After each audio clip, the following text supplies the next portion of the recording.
Kami dari LPM Estetika. Salam pers mahasiswa.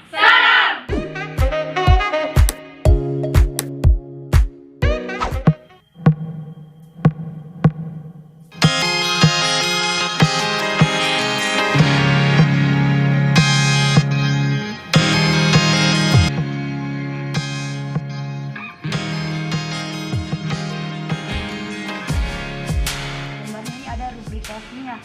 Nah, apakah rubrikasinya ini setiap hari dengan topik yang sama seperti ekonomi bisnis atau berbeda-beda?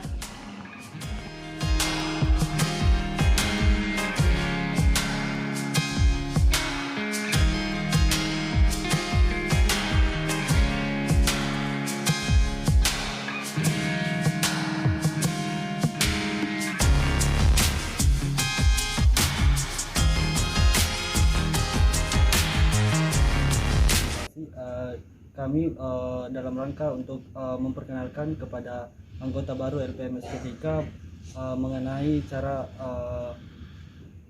penyusunan rubrik di satu majalah atau koran.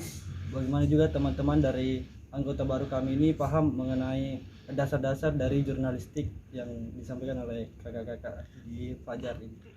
Salam pers mahasiswa. Salam